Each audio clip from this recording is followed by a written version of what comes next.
Hello. അങ്ങനെ രാവിലെ തന്നെ കട്ടൻ ചായയിൽ നമ്മുടെ ഇന്നത്തെ അംഗം തുടങ്ങി കേട്ടോ. അങ്ങനെ അപ്പോൾ എനിക്ക് 2 നേരം ചായ അല്ലെങ്കിൽ കട്ടൻ ചായ നിർബന്ധമുള്ള ഒരാളാണ്. അല്ലെങ്കിൽ തലവേദന ഇത്യാദി സംഭവങ്ങളെല്ലാം ഉണ്ട് കേട്ടോ. അപ്പോൾ ഞാൻ ഇന്ന് കട്ടൻ ചായയാണ് എടുത്തിട്ടുള്ളത്. അതും എനിക്ക് നല്ല ചൂടുള്ള ആവി പറക്കുന്ന ചായ അല്ലെങ്കിൽ കട്ടൻ ചായ വേണം. അതെനിക്ക് നിർബന്ധമാണ്. അതിങ്ങനെ ഊതി ഊതി കുടിക്കാനാണ് എനിക്കിഷ്ടം കേട്ടോ. പിന്നെ ഞാൻ ഒരു 10 മണിയൊക്കെ ആയപ്പോൾ ദോശയും ചിക്കൻ കറിയാണ് കഴിച്ചത്. ഞാൻ രാവിലെ നോൺ വെജ് കഴിക്കാറുണ്ട് കേട്ടോ. എനിക്കതിൽ പ്രോബ്ലം ഒന്നുമില്ല. അത് കഴിഞ്ഞിട്ട് ഒരു 10-12 മണിയൊക്കെ ആയപ്പോൾ ഞാൻ ഈ അത്തിപ്പഴം കഴിച്ചിട്ടുണ്ടായിരുന്നു.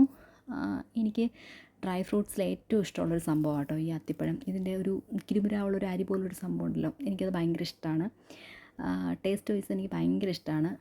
പിന്നെ ഹെൽത്ത് വൈസ് നല്ലൊരു സംഭവമാണെന്നാണല്ലോ പറയുന്നത്.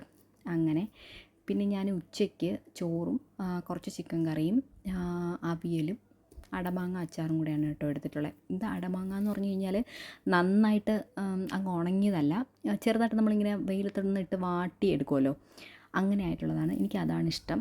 നല്ല ടേസ്റ്റായിരുന്നു.